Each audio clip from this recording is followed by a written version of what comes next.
안녕하세요. 김성교입니다. 저는 과학기술 정책 전반을 다루는 일을 하고 있고 기후와 에너지 문제에 관심이 많은 에너지 덕후입니다.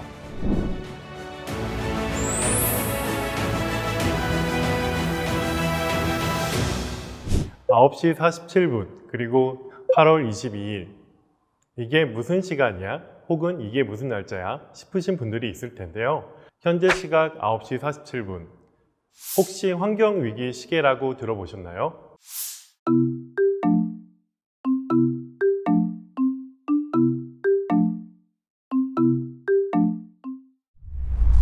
1992년 첫 조사 당시 7시 49분이었던 시간은 18년이 지난 2020년 세계 평균 기준으로 9시 47분까지 흘렀습니다.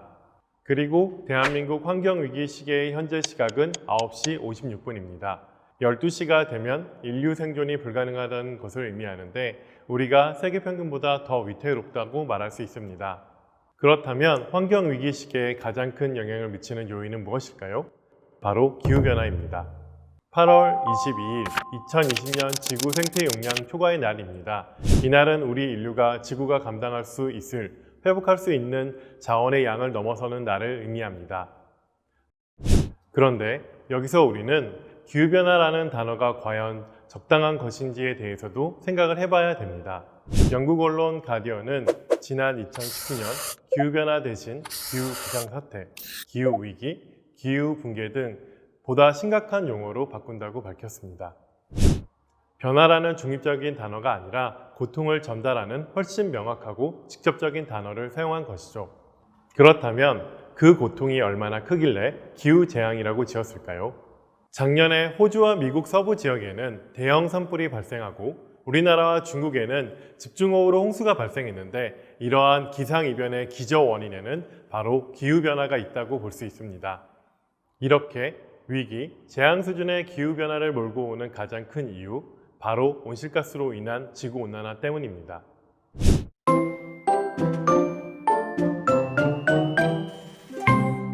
기온이 상승하면 좋은 게 아닌가는 생각은 따뜻한 날씨를 생각하기 때문이 아닐까 싶습니다. 지구가 따뜻해진다는 것은 지구 지표면 평균 온도의 상승을 뜻하는데 공기의 흐름, 기류의 변화로 이어집니다.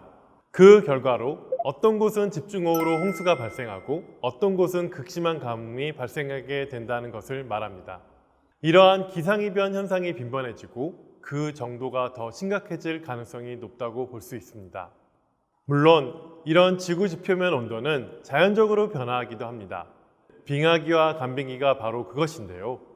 하지만 지금 이러한 지표면의 온도 변화, 즉 지구온난화가 문제가 되고 있는 것은 자연적으로 변하는 것보다 훨씬 빨리 인위적으로 높아지고 있기 때문입니다. 가장 중요한 점은 날씨와 기후를 구분하는 데 있습니다. 날씨는 그때그때 바뀔 수 있는 기분이고 기후는 오랜 시간 누적되어 형성된 성품, 성격이라는 표현이 있습니다. 지구가 뜨거워진다는 의미는 바뀌면 안 되는 게 변화하고 있다는 것을 의미합니다. 그래서 기후변화의 위험을 6번째 대멸종이 진행 중이라고 표현하기도 합니다. 그 이유는 인류의 과거와 비교할 수 없는 온실가스 배출에 있습니다. 과학자들의 97% 이상은 지난 100여 년에 걸친 인간 활동으로 인해 기후변화가 발생하고 있다고 주장하고 있습니다.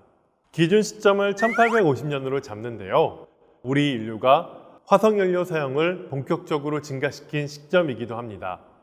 석탄과 석유로 대표되는 화석연료는 철도, 선박, 그리고 공장의 여러 기계장치를 돌리는 데 활용되었습니다. 그때부터 인간 활동은 과거와 비교할 수 없을 정도로 과도하게 많은 온실가스를 점점 더 많이 배출하기 시작했습니다.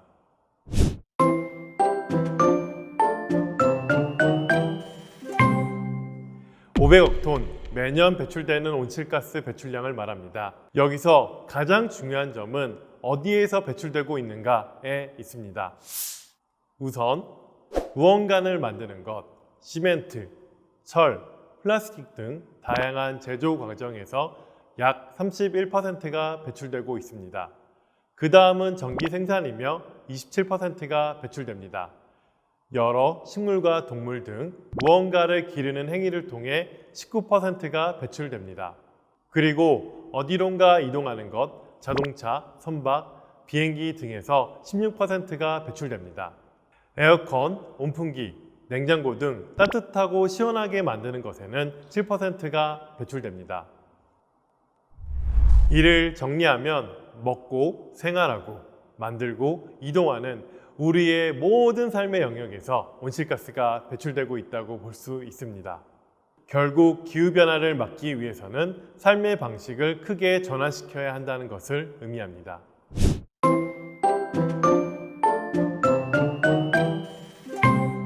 기후재앙에서 벗어나는 방법은 명백합니다.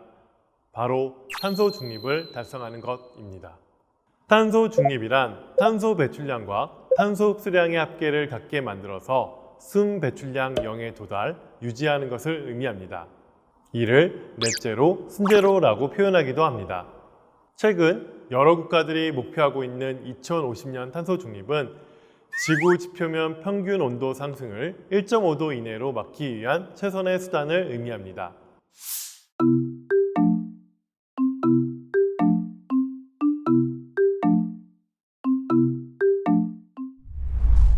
2050년 탄소 중립을 달성하기 위해서는 개인의 노력도 물론 큰 의미를 가지지만 사회, 경제, 산업, 환경 등 거의 모든 시스템이 바뀌어야 합니다. 여기서 꼭 말씀드리고 싶은 점은 기후변화 대응이 선택의 문제가 아니라는 사실입니다. 향후 30년 동안 우리 인류의 가장 큰 도전 과제는 탄소 중립을 달성하는 데 있습니다. 2050년 탄소 중립 목표를 달성하기 위해서는 매년 7%에서 8%씩의 온실가스 감축을 이뤄내야 합니다. 탄소 중립을 달성한다는 것은 화석연료 기반 사회, 경제, 산업, 생태계에서 온실가스를 배출하지 않는 청정에너지 기반 생태계로 전환한다는 것을 의미합니다. 이를 에너지 중심으로 바라본다면 가능한 여러 기계장치를 전기를 통해 가동시키고 이 전기를 생산하는 과정에서 온실가스를 배출하지 않도록 바꿔야 한다는 것을 의미합니다. 과거 200년 동안 우리의 발전 동력이었던 화석연료에서 벗어나는 이 과정을 새로운 문명의 창조로 비유하기도 합니다.